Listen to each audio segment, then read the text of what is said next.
Салют, паважаныя слухачы і гледачы гэтага стрыму. У студыі Еўрарадыё для вас працуе Марыя Вайтовіч. У гасцях праз Zoom са Злучаных Штатаў да нас далучыўся дырэктар агенцтва еўраатлантычнага супрацоўніцтва спадар Валер Кавалеўскі. Прывітанне, спадар Валерый. Добрый день, спадарня Марыя. Мы пачынаем наш эфір, абмяркуем апошнія гарачыя навіны Беларусі і свету, а вы, калі ласка, будьце актыўнымі і калі для вас гэта бяспечна, пакідайце каментары і пытанні ў чаце пад гэтым стрымам. Мы пачынаем. Спадар Валерый, нашыя агенты даклалі, што літаральна некалькі дзён таму раніцай о 6:00 бачылі вас у цэнтры Варшавы, кудысьці спяшаліся. Напэўна, ляцелі на самалёт, так? Вось, у Амерыку. Давайте адразу пра тое, як праходзіць ваша паездка, дзе вы былі, з кім ужо сустрэліся і ці ёсць нейкія добрыя навіны. Так, сапраўды, зараз знаходжуся ў паездцы ў Злучаныя Штаты. Паездка пачалася з сустрэч у Нью-Йорку па лініі Арганізацыі Аб'яднаных Нацый. Тут я працую разам з Тацянай Хоміч і Ольгай Гарбуновай і з нашай галоўнай задачай шукаць шляхі для вызвалення палітычных зняволеных у Беларусі. Адна з самых вострых праблемаў, але таксама адна з найбольш рэалістычных задач, якую мы можам перад сабой паставіць.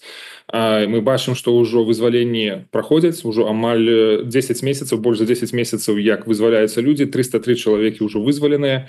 Гэта адбываецца па розных каналах, але галоўная рыса ў гэтых вызваленняў это тое, што рэжым гаворыць пра гуманітарныя прычыны для таго, каб вызваляць людзей датэрмінова. Канешне, адзначу, што вельмі шмат людзей выходзяць па заканчэнні тэрмінаў, хаця іх можна было б вызваляць значна раней, але тым не менш, пры тым, што 303 чалавекі вызвалены, амаль 1200 яшчэ застаецца ў турмах. Многія з іх сапраўды патрабуюць тэрміновай медыцынскай дапамогі. Многія з іх знаходзяцца ва ўразлівых сітуацыях сацыяльных, і мы адвакатуем за тое, каб гэтых людзей вызвалялі. Не тут міжнародная супольнасць можа да гэтага прыкласціся, дапамагчы гэтаму. В гэтым сэнсе Арганізацыя Аб'яднаных Нацый это тое месца, тая структура, якая мае асаблівы патэнцыял у пытанні вызвалення. Мы бачым, што за апошні год значна актывізаваліся кантакты паміж кіраўніцтвам ААН і Мінскам. Бачылі две сустрэчы генеральнага сакратара ААН Антоніо Гутэрэша з Лукашэнкам на працягу мінулага года. Зараз прыйшло запрашэнне для Вярхоўнага камісара па правах чалавека Фолькера Цюрка наведаць Беларусь ад міністра замежных спраў Рыжанкова. Гэта таксама разглядаецца як важная магчымасць для таго, каб надаць нейкі новы імпульс, новую дынаміку сітуацыі з правамі чалавека ў Беларусі, якая застаецца, канешне, вельмі кепскай. І у гэтым сэнсе увага ад галоўнага прадстаўніка ААН па правах чалавека, яго прысутнасць у Беларусі павінны прывесці да нейкіх станоўчых зрухаў. Канешне, гэта не з'яўляецца нейкай гарантыяй таго, што сам яго прыезд гэта будзе ўжо азначаць нейкае паляпшэнне. Таму тут важная падтрымка, якую атрымае Фолькер Цюрк на працягу падрыхтоўкі да візіта, якія сігналы атрымаюць ад нацыянальных урадаў, ад іншых міжнародных арганізацый для таго, каб эфектыўна правесці перамовы з Менскам. Тут вось тое, што можна прааналізаваць і адзначыць, што ўжо прайшло больш за 2 месяцы ад моманту атрымання гэтага запрашэння. Мы яшчэ не бачым ніякіх ні дат, мы не бачым ніякага прагрэсу у падрыхтоўцы гэтага візіта, і такое адчуванне, што Мінск проста губляе час там, дзе варта скарыстацца магчымасцю і сапраўды зрабіць паляпшэнні там, дзе яны вельмі патрэбныя. Тое, што праваабарончая сітуацыя у Беларусі знаходзіцца ў вельмі складанай сітуацыі, сітуацыя з правамі чалавека ў Беларусі, што яе трэба тэрмінова паляпшаць, гэта відавочна. Гэта відавочна і для беларускага грамадства, і для дзяржавы. І прыезд Фолькера Цюрка з'яўляецца менавіта такой магчымасцю, такой нагодай, каб зрабіць гэтае паляпшэнне. Калі мы бачым, што афіцыйны Мінск запрасіў прадстаўніка ААН да сябе, і мы не бачым таго, як яны рыхтуюцца да гэтай сустрэчы. Магчыма, ёсць нейкія мэты беларускіх уладаў, якія мы не можам спрагназаваць гэтай сустрэчы. Магчыма, гэта ўвогуле не пра дыялог, на які мы там неяк чакаем? Сапраўды, вельмі слушная заўвага, і так, канешне, ведаючы рэжым Лукашэнкі вельмі добра, за 30 з лішнім гадоў мы ведаем, якія матывы, што яны хацелі б зрабіць, канешне, скарыстацца магчымасцю візіта для таго, каб паказаць сваё міжнароднае прызнанне, што яны могуць, што няма ніякай ізаляцыі, што яны могуць размаўляць, супрацоўнічаць з самымі рознымі міжнароднымі структурамі. Але разам з тым не атрымаецца такого, каб верховны камісар прыехаў у Беларусь без аніякіх станоўчых крокаў з боку рэжыма, без таго, каб фон для самого візіта быў станоўчым. Пры тым, што яго немагчыма зрабіць абсалютна пазітыўным, улічваючы колькі людзей у турмах, улічваючы, што рэпрэсіі працягваюцца, штодзённа затрымліваюцца людзі. Але тым не менш рэжыму абавязкова трэба ісці на нейкія крокі, якія створаць такі станоўчы фон для гэтага візіту, калі пакажуць, што паляпшэнні магчымыя і кропкава, як, напрыклад, вызваленне людзей, таксама і сістэмна, што будуць аднаўляцца нейкія інстытуты, механізмы у Беларусі, якія ўсё ж такі будуць запавольваць гэты ўзровень рэпрэсій, якія змогуць урэшце рэшт нармалізаваць сітуацыю з правамі чалавека ў нашай краіне. Вось, дарэчы, слушную заўвагу, як мне здаецца, зрабіў адзін наш слухач і глядач нашых стрымаў у мінулым раз, калі мы з вами размаўлялі. Ён запытаўся, чаму спадар Кавалеўскі увесь час робіць такі адлік палітвязняў ад 20-го году, калі рэпрэсіі ў Беларусі адбываюцца ўжо далёка не з 20-го. Як бы вы адказалі на гэтае пытанне? Адкажу на гэтае пытанне так, што на працягу кіравання Лукашэнкі ў Беларусі заўсёды фактычна былі палітычныя зняволеныя. І людзі траплялі ў турмы па самых розных прычынах. Часам яны не заўважаліся, напрыклад, некаторыя бізнесмены, якія аказваліся ў турмах не таму, што яны зрабілі нейкія эканамічныя злачынствы, а таму, што яны сталі незручнымі для Лукашэнкі, ці была спроба нацыяналізаваць, перахапіць нейкую маёмасць. Але па стане на 20-й год на правядзенні выбараў ужо былі новыя палітычныя зняволеныя, якія з'явіліся менавіта падчас прэзідэнцкай кампаніі. Сергей Ціхановскі, Віктор Бабарыка, яго сын, і шмат такіх людзей ужо былі ў турмах, але пасля гэтага ўсё ж такі сітуацыя крытычна памянялася ў Беларусі. Цяпер мы кажам ужо не пра адзінкі, не пра дзесяткі палітычных зняволеных, мы кажам ужо пра сотні і пра тысячы нават. Нават 1200 палітычных зняволеных, пра якія мы ведаем на сённяшні дзень, якіх прызналі такімі палітычныя абаронцы правоў чалавека, все ж таки гэта не поўная лічба. Ёсць такія здагадкі сярод спецыялістаў, што лічба палітычных зняволеных у Беларусі можа дасягаць 1000. Таму сённяшняя сітуацыя прынцыпова адрозніваецца ад папярэдніх сітуацый. І тут адпаведна павінны быць і іншыя падыходы, іншыя намаганні для того, каб вызваляць людзей. А якія маглі б гэта быць падыходы? Гэта тое, што мы называем такой больш гнуткай палітыкай, выкарыстанне іншых інструментаў. Да сённяшняга дня фактычна палітычныя структуры выкарыстоўваюць палітыку ціску, адсутнасці саступак, такія досыць ультыматыўныя заявы, патрабаванні да рэжыма Лукашэнкі, што ўсе палітычныя зняволеныя павінны быць вызвалены ў адзін дзень і без перадумоваў. Усе рэпрэсіі павінны быць спыненыя і без перадумоваў адначасова за адзін дзень. І толькі тады мы зможам размаўляць пра нейкае паслабленне санкцый, напрыклад. Любы аналітык на сённяшні дзень, нават любы абыватель скажа, што гэта нерэалістычнае патрабаванне да Лукашэнкі, які ў прынцыпе да патрабавання і ультыматумаў ставіцца даволі кепска. І замест таго, каб абмяркоўваць ультыматумы, ён проста робіць нейкія акцыі, нейкія крокі, якія робяць сітуацыю значна горш. То бок мы бачым раскручванне гэтай спіралі і не ў той бок, які нам хацелася. Таму тое, што мы прапануем у гэтай працы для дасягнення гэтай мэты, гэта ўсё ж такі дээскаліраваць камунікацыі, менш пагрозаў, менш нерэалістычных нейкіх заяваў і ультыматумаў, максімалісцкага падыхода, які абсалютна не звязаны з рэальнасцю. Я тут маю на ўвазе не толькі рэальнасць на зямлі, але рэальнасць таго, што мы здольныя зрабіць на сённяшні дзень, што здольныя зрабіць нашы партнёры на міжнароднай арэне, ці здольныя яны ўводзіць новыя санкцыі. ці здольныя яны рэалізаваць вось гэтай ініцыятывы па міжнароднай адказнасці для Лукашэнкі. На сённяшні дзень гэтай перспектывы даволі цьмяныя, і мы не можам казаць пра тое, што праз паўгады будзе нейкі ордэр на арышт і будзе трыбунал. Добра, пра пабудову камунікацыі мы яшчэ сёння больш падрабязна паразмаўляем, так, але наконт палітвязню яшчэ хацела узгадаць, што літаральна на мінулым тыдні стала вядома, што Лукашенко памілаваў 42 палітвязняў, 13 з іх маюць хранічныя захворванні, 1 інваліднасць. 10 асоб гэта старэйшыя людзі за 50 гадоў і 1 дасягнуў пенсійнага ўзросту. Калі шчыра, калі на фоне гэтага ўсяго, гэтых навінаў я чытаю навіны пра тое, што нейкі такі час, што адзін за другім паміраюць людзі, якія яшчэ недавно сядзелі за кратамі, так, іх вызваляюць, а праз паўгады проста чалавек згарае. І ў нас проста вось тыдзень быў такіх вось навасная стужка і праўтварылася ў такую смертную такую нейкую стужку, я не ведаю, просто некралог, так.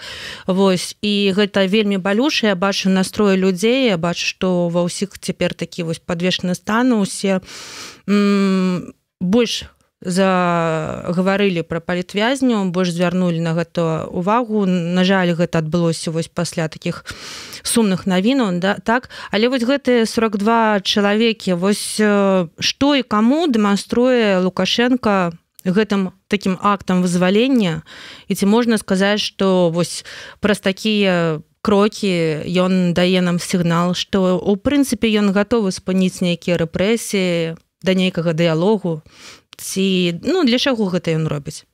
42 чалавекі гэта з аднаго боку 42 лёсы, і гэта хаця б 42 чалавекі, з іншага боку на фоне таго, колькі людзей сядзіць, гэта яшчэ вельмі мала.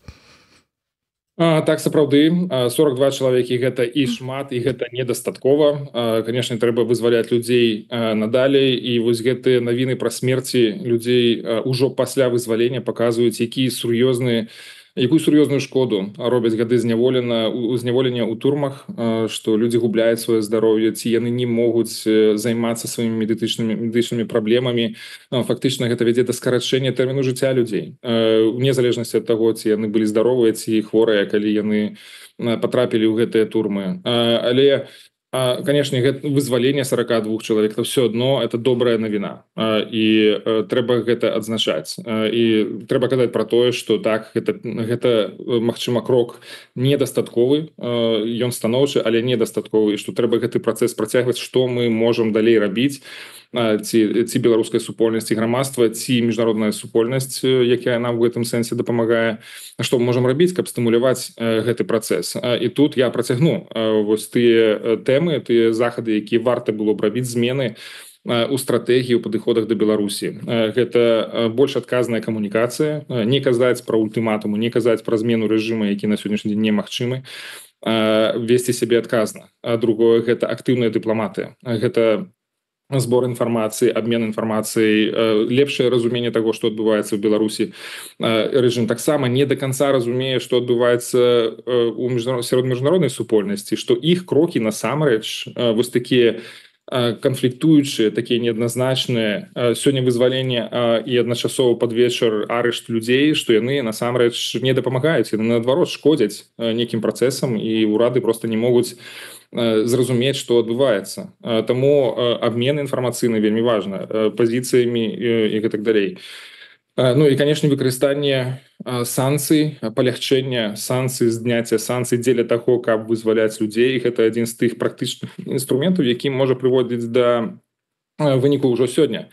Тыя санкцыі, я кажу менавіта пра санкцыі, уведзеныя за правы чалавека. Я не кажу пра санкцыі пра вайну. Яны будуць захоўвацца да таго моманту, пакуль працягваецца вайна і пакуль Украіна застаецца ў небяспецы. Але іншыя санкцыі, іх можна разглядаць як інструмент дзеля таго, каб вызваляць людзей.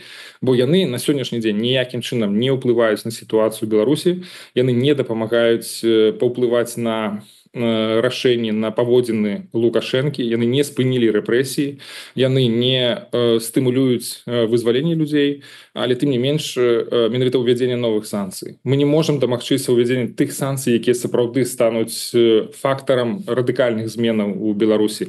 Міжнародная супольнасць да гэтага проста не гатовая. І тыя санкцыі, якія на сённяшні дзень уводзяцца, у тым ліку пры удзеле палітычных структур, аб'яднанага пераходнага кабінета, Паўла Латушкі як адказнага за гэта, яны больш шкодзяць людзям. Тут я нагадаю, напрыклад, про тое, што беларусы больш не могуць уязджаць у Літву на сваіх аўтамабілях, што ўладальнікі банкаўскіх рахункаў атрымліваюць паведамленне пра блакіроўку гэтых рахункаў, менавіта таму, што палітычныя структуры у свой час настойвалі на тым, каб уводзіць гэтыя санкцыі. То бок шкода наносіцца беларусам, беларускай грамадзе і ў самой краіне, і па-за яе межамі, але ніякім чынам не ўплывае на рашэнне рэжыма. Таму трэба пераглядаць гэтую палітыку, трэба вельмі і вельмі адказна ставіцца да таго, якія заявы палітычныя структуры робяць у пытаннях санкцый, бо вельмі часта гэта прыводзіць да адмоўных наступстваў для самых беларусаў, не для рэжыма. Скажыце, спадар Валер, я просто читаю каментары, да якіх я зараз звярнуся, так, і пытанне наших слухачоў і гледачоў, але адкажыце на маё пытанне, вы прапануеце увогуле зняць усе санкцыі і перастаць пагражаць рэжыму? То бок увогуле гэта спыніць? Санкцыі можна здымаць ці прыпыняць у абмен на вызваленне людзей. Вызваленне людзей – гэта на сённяшні дзень прыярытэт, які дасягальны. Гэтая задача выканальная. У адрозненне ад куды больш складаных задач, там, напрыклад, правядзенне вольных выбараў у Беларусі. Гэта не задача сённяшняга дня. Да гэтага трэба будзе вельмі шмат зрабіць працы і доўгі шлях прайсці. Але вызваленне людзей гэта сапраўды тэрміновая рэч. І тое, што людзі гінуць і ў турмах, і пасля вызвалення з турмаў паказваюць, што менавіта гэтай задачы трэба надаць прыярытэтную ўвагу. Максім пытаецца, я нічога не разумею, што прапануе спадар Кавалёўскі. Я тут могу параіць толькі адно, ці уважліва слухаць, ці чытаць нейкія матэрыялы, які выходзяць на гэтую тэму. Не могу сказаць, што я гэтыя ідэі агучваю першы раз, агучваюцца яны і мной, і маімі партнёрамі па гэтай справе, Тацянай Хоміш, Вольгай Гарбуновай. Але асноўная ідэя такая, што тыя падыходы, якія існавалі пасля 2020 года, гэта вызваленне людзей ці спыненне рэпрэсій праз ціск і толькі ціск, і больш нічога, яны не спрацавалі. Нам трэба мяняць гэтыя падыходы, бо пакуль мы ці палітычныя структуры карыстаюцца тымі падыходамі, якія не спрацавалі, людзі паміраюць. Новыя людзі трапляюць у турмы. Сітуацыя не мяняецца такім чынам, якая нам патрэбная, в тым сэнсе, што все ж таки і палітыкі, і грамадства бралі на сябе абавязальніцтва вызваляць людзей, дамагацца таго, каб людзі выходзілі на свабоду. Вызваляць і дамагацца якім чынам? То бок, калі пагрозы не працуюць, ці працуюць там мала, не зусім працуюць. Вось, як можа чалавек, які там прадстаўнік там дэмакратычных нейкіх структураў, так, дамагацца, каб палітвязняў вызвалілі как можна хутчэй?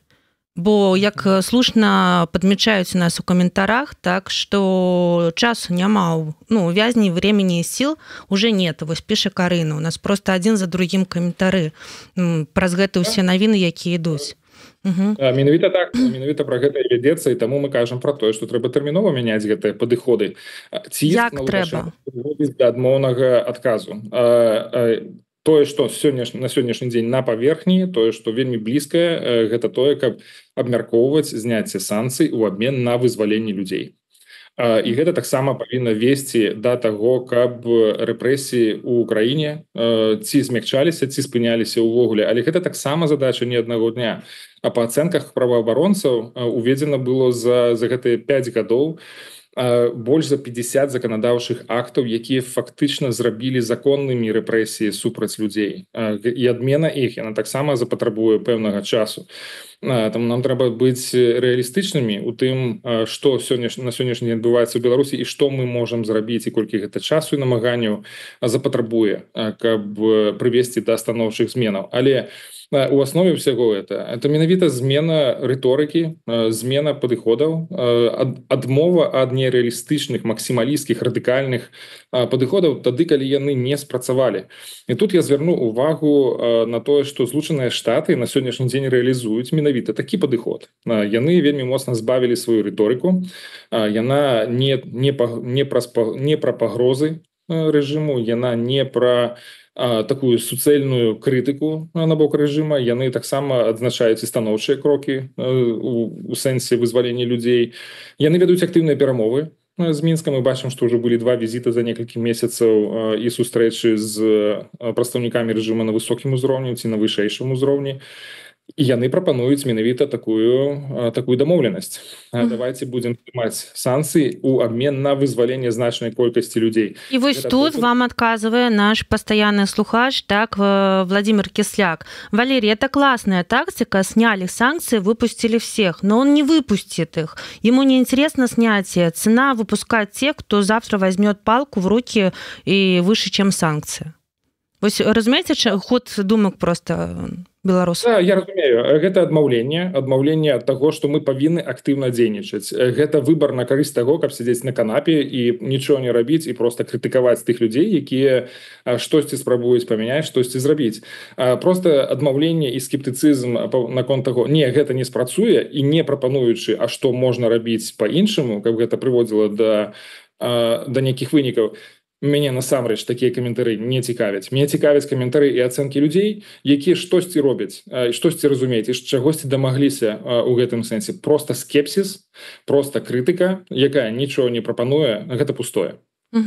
Максим піша, Путін адкрыта пасылае Светлану...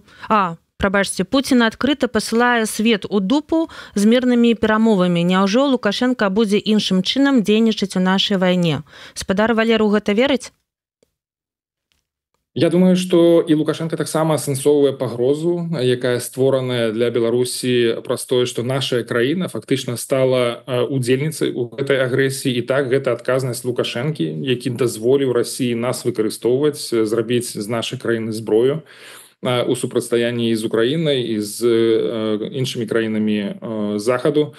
Канешне, гэта небяспека. І, канешне, на сённяшні дзень Расія захоўвае кантроль над нашай краінай, і гэты кантроль нарошчваецца. Таму пагроза незалежнасці і суверэнітэту краіны, яна абсалютна ўяўна. І это таксама павінна быць адным з тых пытанняў, якія пастаянна трэба падымаць перад міжнароднай супольнасці і мабілізаваць іх падтрымку дзеля таго, каб Беларусь захавала сваю незалежнасць. Это тое, што таксама з'яўляецца тэмай для размоў і ў Нью-Йорку з Арганізацыі Аб'яднаных Нацый і тут у Вашынгтоне з урадавымі структурамі у Кангрэсе Злучаных Штатаў, у Дзяржаўным дэпартаменце.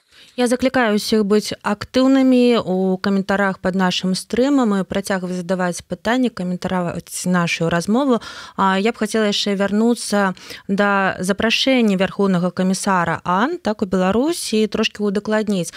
Навошта гэта патрэбна Лукашэнку сёння? Зноў жа тое, што я ўжо казаў, гэта прадэманстраваць, што няма міжнароднай ізаляцыі, што Лукашенко спакойна размаўляе з прадстаўнікамі Арганізацыі Аб'яднаных Нацый, у Верховнага камісара па правах чалавека ААН вельмі высокі статус.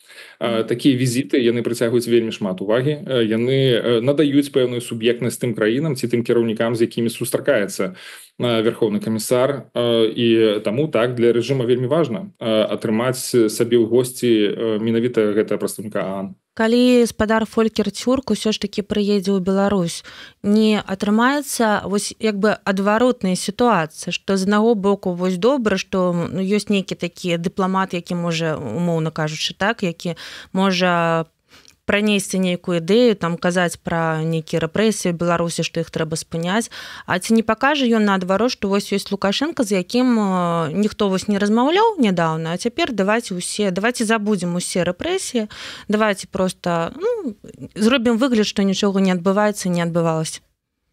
Да, ну па-першае, станоўчыя крокі з боку рэжыма яны павінны быць зробленыя да пачатку візіта.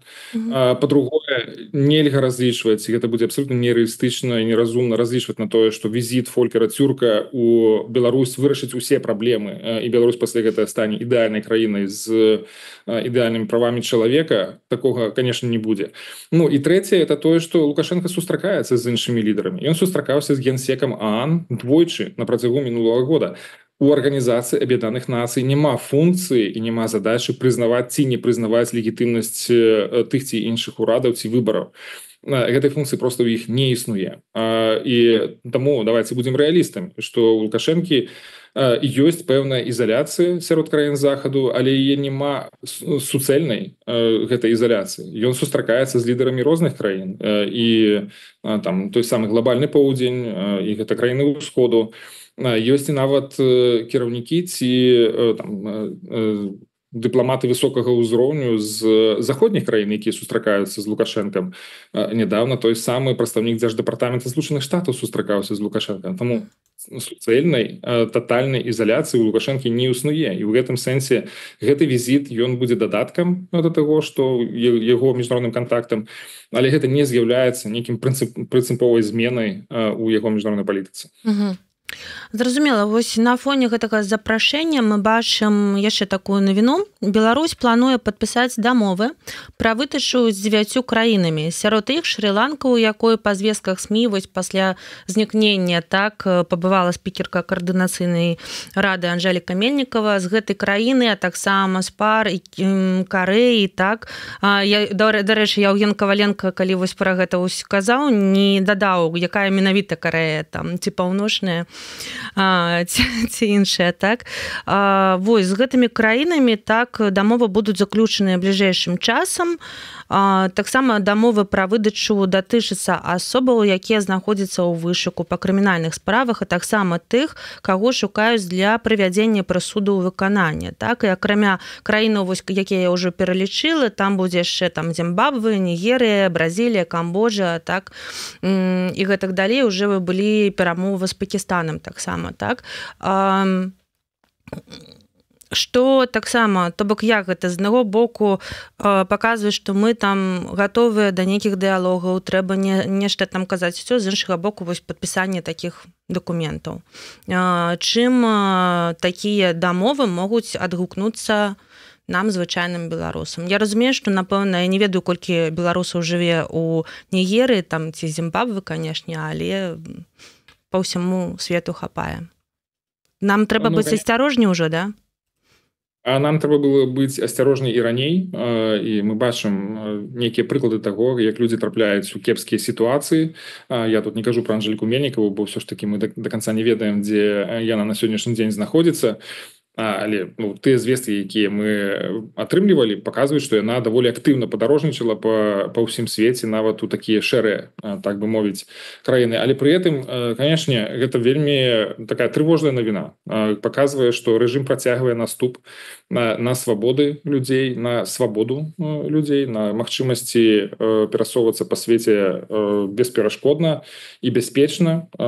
Таму на гэта трэба звяртаць увагу. Але для мяне яшчэ гэта і праблема таго, што я бачу нейкія супярэчнасці ўнутры самой сістэмы, калі яны з аднаго боку гавораць пра тое, што і сам Лукашенко казаў пра тое, што трэба неяк нармалізаваць сітуацыю ў краіне, трэба знаходзіць агульную мову з тымі людзьмі, з якімі у нас ёсць разыходжанні, пэўна, і адначасова працягваецца гэты наступ, гэтая спроба знішчыць усё тое, што з'явілася пасля 2020 года. Тут гаворыцца і пра персаналі, гаворыцца і пра інстытуты, увогуле пра беларускае грамадства. Гэтыя рэпрэсіі, якія мы назіраем пасля 2020 года, яны не абмежаваныя нацыянальнымі межамі. Мы гаворым тут найперш пра консульскі указ, той самы, які забраў у беларусаў магчымасць абменьваць пашпарты за мяжой ці кіраваць сваёй маёмасцю ў самой Беларусі з-за мяжы.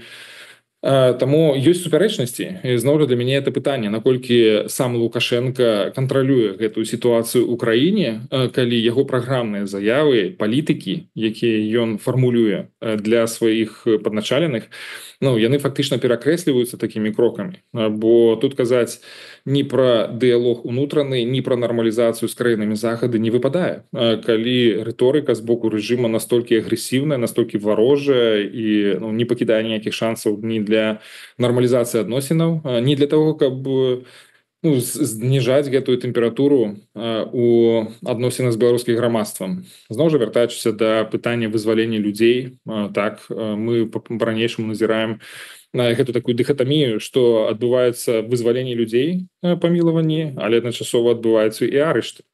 Тым не менш, на наш погляд, на мой асабісты погляд, важна адзначаць важнасць таго, што людзі вызваляюцца датэрмінова, і ўсяляк спрыяць гэтаму працэсу.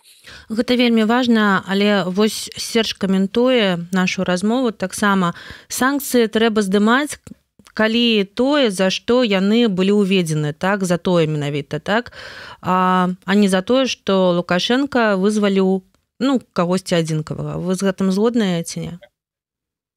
Я хацеў бы з гэтым пагадзіцца. Гэта ўсё вызначэнне ідэальнага міру, да якога мы хацелі прыйсці, у якім ўсё прыгожа і ўсё па правілах, і ўсё працуе так, як нам здаецца лагічна, але вельмі часта нам даводзіцца назіраць кампрамісныя рашэнні, саступкі, у тым ліку перад людзьмі, якія здзяйсняюць злачынствы, перад тэрарыстамі, перад злачыннымі рэжымамі, дыктатурамі.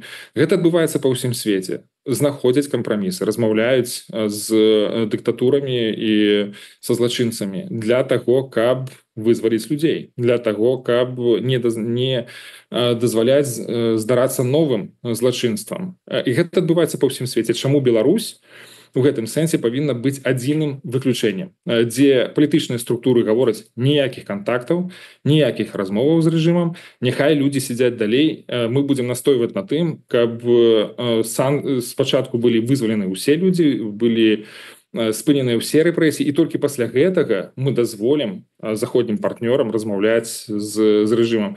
Гэта нерэалістычна, это контрпрадуктыўна, гэта не дазваляе нам вырашаць нашы праблемы, гэта проста спыняе любое рашэнне, любую спробу дзеля таго, каб зноў жа выконваць наш абавязак перад тымі людзьмі, якія апынуліся ў турмах.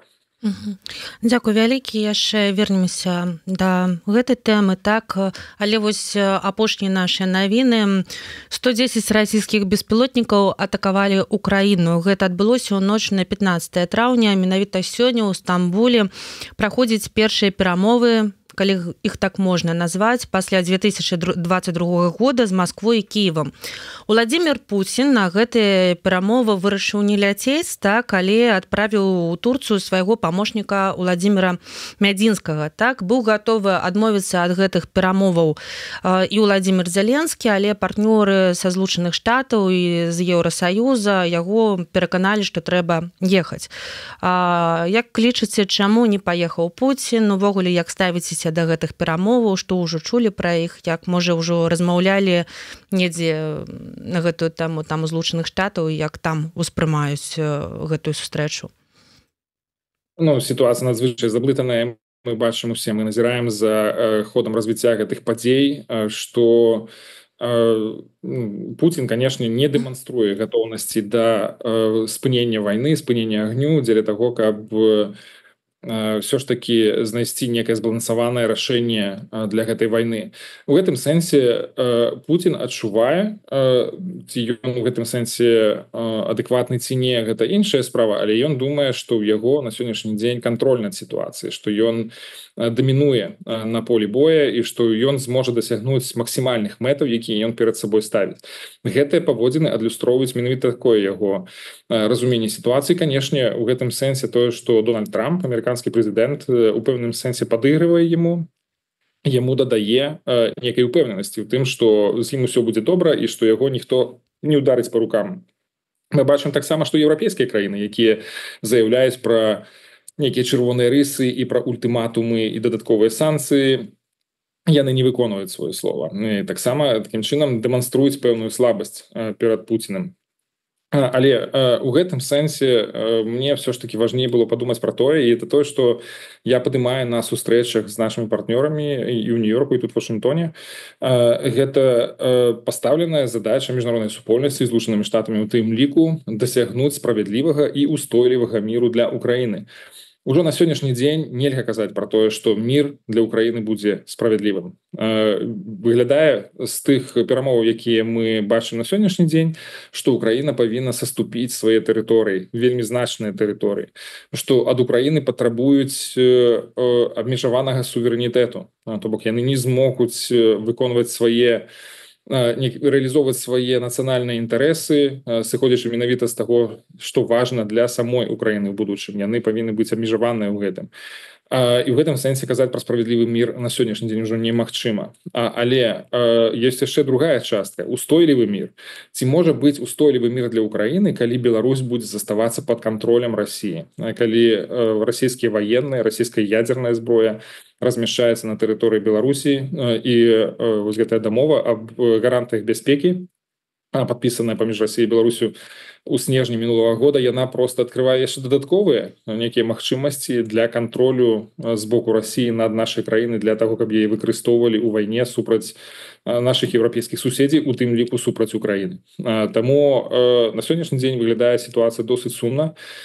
Я пакуль не бачу такіх прыкметаў таго, што мір будзе заключаны хутка, што будуць прымушаць не толькі Украіну да заключэння міру, але і саму Расію. Расія ў гэтым сэнсе пакуль што такая недасягальная для рэальнага ціску, не невербальнага нейкіх дэкларацый з боку Трампа. На сённяшні дзень Пуцін як бы абаронены ад такога ціску. Я тут зайшла ў онлайн, так, паглядзець вось якія апошнія навіны наконт гэтых перамоваў, так там пакуль больш каментароў наконт таго, хто прыехаў, што за дэлегацыя прыехалі, але вось не так даўно Дональд Трамп заявіў, што вось урэгуляваць гэты канфлікт не атрымаецца, нічога не адбудзецца, пака ён прыватна не сустрэнецца з Пуцінам. Гэта давняя мара Дональда Трампа. Ён ставіцца да Пуціна з такім непрыхаваным піетэтам, з такой вельмі высокай павагай, ці то да яго мінулага як афіцера КГБ, ці да яго дыктатарскіх замашак. Але Трамп пра гэта казаў не адзін раз, што гэта трэба зрабіць. Мой прагноз такі, што гэта будзе прыкладна так, як гэта было ў Фінляндыі яшчэ падчас першага тэрміну кіравання Трампа, што Пуцін для яго вельмі незручны, складаны перамоўшчык, той чалавек, які вельмі добра ўмее маніпуляваць і прымушаць свайго суразмоўцу пагаджацца на ўмовы, якія невыгадныя. У гэтым сэнсе Трамп все ж такі вядзе размову не пра свае актывы, нават не пра Злучаныя Штаты. Ён вядзе размову пра украінскія нацыянальныя інтарэсы, якімі яму вельмі і вельмі лёгка гандляваць, саступаць, аддаваць. У гэтым сэнсе я не чакаю нічого добра ад такой размовы. Чаму Пуцін не паехаў на перамовы?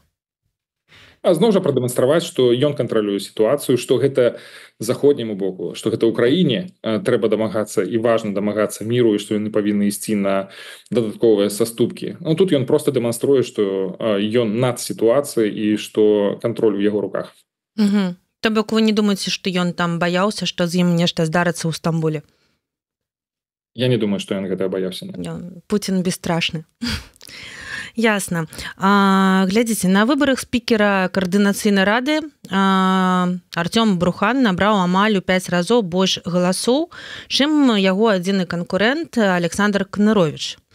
Але спадчына новаму спікеру як бы дасталася не самае прыемнае, то бок шмат усяго трэба разрабаць. Увогуле пасля таго, як знікае чалавек, я думаю, што гэта максімальна неутульна і максімальна некамфортна займаць такую пасаду цяпер.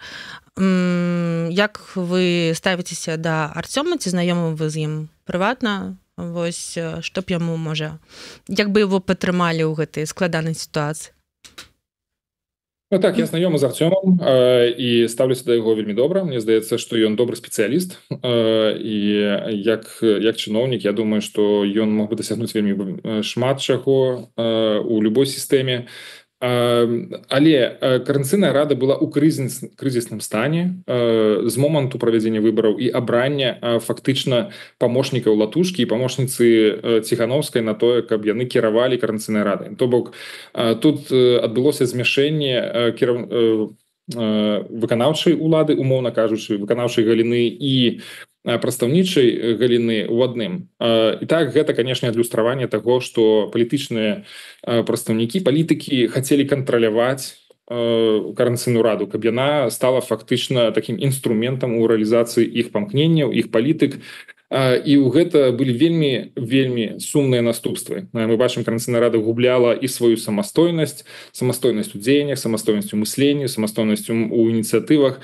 Гэта не было ўжо вельмі давно.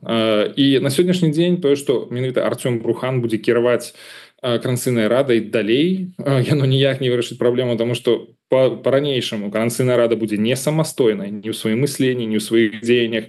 Яна не здольная просто на тое, каб кантраляваць дзейнасць выканаўчых структур. Мы не бачылі ні слуханняў аб дзеяннях кабінета. Тыя тэмы, якія ўздымаюцца, яны вельмі, умоўна кажучы, вегетарыянскія, такія вельмі камфортныя для і Коордынацыйнай рады, і выканаўчых структур. То бок я не бачу, каб гэтае прызначэнне яно прывяло да нейкіх зменаў. Сам Арцём Брухан выйшаў нібыта з кабінета, але ён застаецца у камандзе Латушкі. Ну, фактычна ён падначалены, той чалавек, які атрымлівае заробак і атрымлівае даручэнні ад Латушкі. Тое самае, які было з Анжэлікай Мельнікавай. І яна па-ранейшаму, дарэчы, на сайце НАУ фігуруе як адна з супрацоўніц і спікерка Коордынацыйнай рады. Таму, ну так, это вымушанае развіццё падзей, што з'явіўся новы спікер, але гэта абсалютна не азначае, што будуць нейкія якасныя змены, бо я не бачу, як Арцём Брухан будзе апаніраваць Латушку свайму рэальнаму начальніку, тому што які плаціць яму заробак. Зразумела. Яшчэ пра одно важное прызначэнне, так, і пытанне маё, ці здольны новы папа рымскі, пра якога мы размаўлялі мінулым разам, напэўна, ці пазамінулым, калі яшчэ мы не ведалі, якім ён стане, ці здольны новы папа рымскі Леў XIV падтрымаць беларусаў, там, ці хаця б беларускі касцёл, так, і рэпрэсія у каталіцтве ў Беларусі. У сваім звароце Леў XIV падкрэсліў важнасць каталікоў усходняга абраду. Касцёл мае патрэбу ў вас, які ж вялікі ўклад можа даць нам сёння хрысціянскі ўсход. Вось уже мы ведаем, што літаральна там учора, там днямі некаторыя беларусы сустрэліся з папам. Вось з чым ён можа нам дапамагчы, мы ўжо ведаем, хто гэта такі, што можаце пра яго сказаць. Складанае пытанне. На сённяшні дзень не так шмат мы ведаем пра яго палітычныя падыходы. Ёсць такое меркаванне, што ён будзе кіравацца пэўнымі палітыкамі, пэўнымі стратэгічнымі падыходамі, якія былі сфармуляваныя папай Францыскам. І гэта таксама неблага. Пры гэтым ёсць такое разуменне, што менавіта палітыка папы Францыска датычна Расіі і Кітая можа быць скасаваная. Бо тут з боку папы Францыска былі пэўныя саступкі на адрас і Кітая, які сабе дазваляў прызначаць епіскапаў без дазволу, без узгаднення з Ватыканам, што быў нейкі дыялог з патрыархам Кірылам, які фактычна даў пэўную прастору для расійскай праваслаўнай царквы, і нават не было ніякага такое спробы крытыкаваць падтрымку расійскай праваслаўнай царквы вайны супраць Украіны.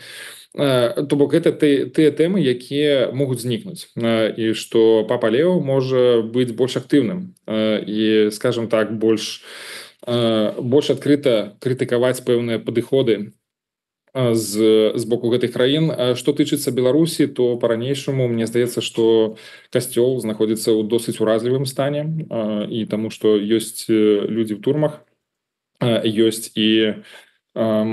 пытанне маёмасць, якая знаходіцца пад кантролем дзяржавы фактычна. То бок тут касцёл, я думаю, што будзе працягваць весці сябе досыць абачліва і гуляць у такую доўгую гульню, не спрабаваць вырашыць усе гэтыя праблемы наскокам.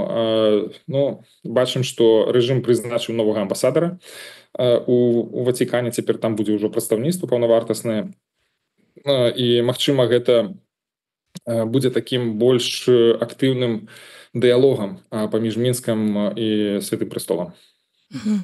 Дзякуй вялікі. І яшчэ вось сёння мы разважалі пра палітвязню, якіх трэба вызваляць. Трэба здымаць санкцыі, калі там па-іншаму не можам дамагчыся, бо людзі хварэюць і паміраюць увогуле ненармальна, што столькі гадоў мірныя людзі сядзяць за кратамі. Але паралельна з тым мы размаўлялі пра вайну новую краіну, якая вядзе Расія, і бачым, што нават там, напрыклад, мы гатовыя ісці на тое, каб там, адмовіцца ад санкцый, так? Вось, а Украіна кажа, што не, мы не гатовы вяртаць там тэрыторыю, мы не гатовы на такіх умовах ісці. Наколькі гэта падобная сітуацыя? Вось тут прыходзіць... Да, абсолютно непадобная. Мне здаецца, што паралелі куды больш блізкія для нас. Гэта то, як украінцы змагаюцца за вызваленне, за вяртанне сваіх вайнапалонных з расійскага плену. Гэтая праца вядзецца штодзённа. І так у іх ёсць свой абменны фонд, якім яны могуць карыстацца, і ён вельмі важна, каб ён папаўняўся далей. Але тое, што украінцы гэтаму надаюць падвышаную увагу, яны могуць адначасова змагацца на фронце і забіваць адзін аднаго сотнямі кожны дзень.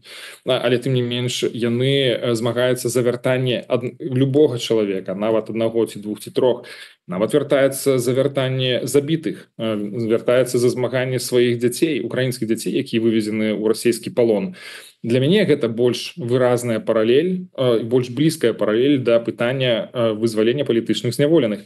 Так у нас няма абменнага фонду, але у нас ёсць той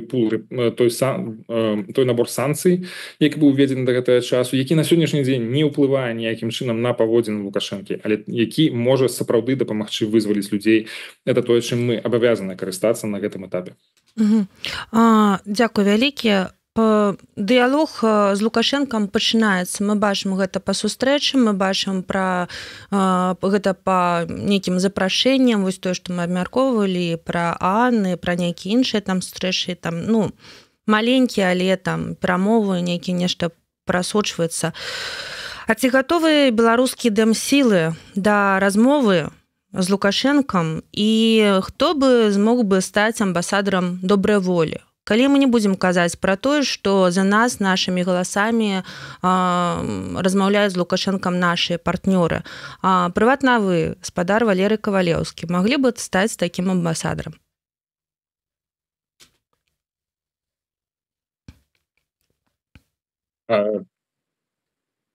Спадарня Марыя? Ага, вы мяне чуеце? Так, чую. Даруйце нейкія праблемы, невядома што, а я перападключуся да іншай крыніцы. Спадзяюся, дапаможа. Ці пачулі вы маё пытанне? Нагадайце яшчэ раз, калі ласка, не да канца пачуў. Калі мы кажам пра дыялог з Лукашэнкам, так, які з нас сёння вядуць нашы партнёры там са Злучаных Штатаў ці з Еўропы, усе, хто гатовы там неяк падтрымаць там беларусу, неяк дапамагчы і зацікаўленыя ў еўрапейскай Беларусі. Окей, а ці гатовы да гэтага дыялогу беларускія дэмсілы размаўляць самастойна з Лукашэнкам, і калі была б такая магчымасць, хто б смог стаць амбасадарам добрай волі, паразмаўляць з ім прыватна, так, ці не пара нам рабіць вось такія выбары, такіх дэлегатаў, так, абіраць, і прыватна вы не хацелі б як дыпламат быць менавіта гэтым чалавекам? Бо ідэі пра перамовы ў асноўным гэта вашы ідэі, і вы іх вельмі доўга прадвігаеце. Мы кажам тут про дыялог. На сённяшні дзень дыялог гэты магчымы паміж Мінскам і краінамі захада. Пакуль не выглядае, што Мінск гатовы да таго, каб размаўляць з беларускім грамадствам, ці то ў сярэдзіне самой краіны, ці з дэмакратычнымі сіламі, якія знаходзяцца па-за межамі Беларусі. На сённяшні дзень рэальнасць такая. І зноў жа Лукашенко адчувае, што ён кантралюе сітуацыю, што яму няма патрэбы размаўляць са сваімі апанентамі.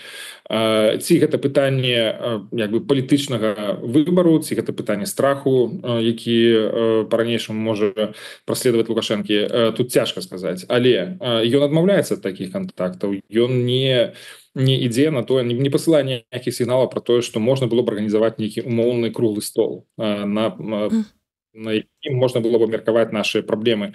Таму мне здаецца, што пытанне фармавання такой дэлегацыі ад дэмакратычных сіл яно заўчаснае. Але тым не менш гэта не азначае, што такая магчымасць не з'явіцца ў нейкім будучым. Але на сённяшні дзень мне здаецца вельмі рана казаць пра тое, што такі дыялог, такія перамовы паміж Мінскам і дэмакратычнымі сіламі ў выгнанні магчыма. Прадстаўляючыя дэмакратычныя сілы, у прынцыпе, так, са свайго агенцтва ўсё. Прыватна вы маглі бы прапанаваць беларускім уладам, дзеючым беларускім уладам такі круглы стол і паразмаўляць? Я дакладна буду адкрыты да такіх кантактаў. Я лічу, што такія кантакты на сённяшні дзень патрэбныя. Патрэбная размова, патрэбны абмен меркаваннямі, абмен меркаваннямі пра тое, што адбываецца і што можна было б зрабіць дзеля того, каб вырашыць тыя праблемы, якія на сённяшні дзень існуюць у Беларусі. Это і рэпрэсіі, это і вызваленне людзей. І што рабіць дзеля таго, каб дазволіць людзям бесперашкодна і бяспечна вяртацца ў Беларусь, калі яны гэта хацелі б. Спыненне вось гэтых трансгранічных рэпрэсій, якія ствараюць значныя складанасці для беларусаў. Але таксама думаць пра тое, якім чынам умацоўваць суверэнітэт, незалежнасць нашай краіны ў гэтых вельмі небяспечных рэгіянальных умовах. То бок тэмаў для абмеркавання з Мінскам большым дастаткова. Я ўпэўнены, што і многія эксперты не адмовіліся ад такой магчымасці. Я правильно зразумела? Я зараз задаю пытанне не наконт экспертаў, а наконт прыватна вас. Што калі б вас падтрымалі іншыя прадстаўнікі дэмакратычных сіл, проста беларускі народ, вы б маглі паразмаўляць з Лукашэнкам ад імя беларусаў, якія хочуць да чагосьці дамовіцца? Я не думаю, што ў гэтым сэнсе чыясьці падтрымка там з дэмакратычных сіл яна была б вырашальным фактарам для Мінска ці для Лукашэнкі у тым пытанні там ці пагаджацца на такія размовы ці не. Я баюся, што на сённяшні дзень не ў гэтым праблема. Праблема ў тым, што Лукашенко глядзіць на дэмакратычны сіл, на беларускае грамадства звысака. Ён з пэўнай пыхай такой, без павагі і без разумення таго, чаму Беларусі патрэбнае беларускае дэмакратычнае грамадства, чаму Беларусі патрэбныя гэтыя людзі. Сам я адкрыты, конечно, да такіх кантактаў у любым выпадку, але тое, што на сённяшні дзень Мінск просто не гатовы да гэтага. Его просто па-іншаму зараз працуе ўспрыняцце свету. Я не магу зразумець, чаму мы кажам за Мінск, а мы рабілі такую прапанову? Ну, то бок мы чакаем, што Лукашенко скажа, а давайте з вами, давайте неяк паразмаўляем, ці прапанова можа ісці неяк з іншага боку? Я нагадаю, у 2021 годзе было апытанне, масавае апытанне беларусаў з пытаннем пра тое, ці яны падтрымалі б перамовы з Мінскам пра ўрэгуляванне крызісу. Блізу 800 тысяч чалавек выказаліся за гэтае, але што пасля гэта адбылася? Цэлая серыя дзеянняў з боку Мінска, якія перакрэслілі усякія перспектывы такого дыялогу. Гэта і захоп самалёта, гэта і знішчэнне незалежных медыа у Беларусі, фактычна вынішчэнне цалкам, вынішчэнне грамадзянскай супольнасці, сотні арганізацый былі знішчаныя проста. Гэта можна было разглядаць таксама як адказ на пытанне, ці хацелі б мы дыялогу з вамі, беларусы ў выгнанні. Я гляджу тут на аб'ектыўную рэальнасць. На сённяшні дзень калі адказваць на ваши пытанні, я да гэтага быў бы гатовы. Ці гатовы да гэтага Мінск. Гэтая размова не можа быць адзін на адзін сам з сабой. Яна павінна быць з тым бокам. Той бок пакуль не гатовы. Але прапанова была вельмі даўно. То бок, магчыма, прыйшоў час прапанаваць яшчэ раз? Я маю на увазе, што гэтыя прапановы былі тады, яны захоўваюцца і сёння, і ў сваіх таксама і публічных выступах. Канешне, я кажу пра тое, што гэтыя кантакты яны вельмі важныя і вельмі своечасовыя. Я да іх гатовы. Дзякую вам вялікі. Я бы хацела завяршыць наш эфір словамі калегі спадара Валерыя Кавалеўскага, Ольгі Гарбунову. Чым трагічней гісторыя, тым мацней спакусы ператварыць яе ў сімвал. Але за кожным сімвалам стаіць жывы чалавек, які хоча дадому да сваіх, не на сцэну, не ў стужку навін, а проста дадому. Лічу, што гэта вельмі моцныя словы сёння, і кожны раз, калі мы кажам пра палітвязняў, пра іх сем'і, мы павінны пра гэта думаць, што гэта ўсё ж у першую чаргу не проста сімвалы, гэта жывыя людзі. Я нагадаю, што 21 траўня ўвесь свет азначае дзень салідарнасці з палітвязнямі, калі вы можаце чымсьці дапамагчы, падтрымаць блізкіх гэтых людзей, заданаціць на нейкі лагер для дзяцей палітвязняў, проста добрым словам падтрымаць былых палітвязняў, напісаць лісты, перадаць бандэролькі, дзе гэта яшчэ магчыма. Калі ласка, далучайцеся. Вялікі дзякую, спадар Валер, што знайшлі час і паразмаўлялі з намі сёння. Дзякую вам вялікі. У студыі працавала для вас Марыя Вайтовіч. Заставайцеся з намі.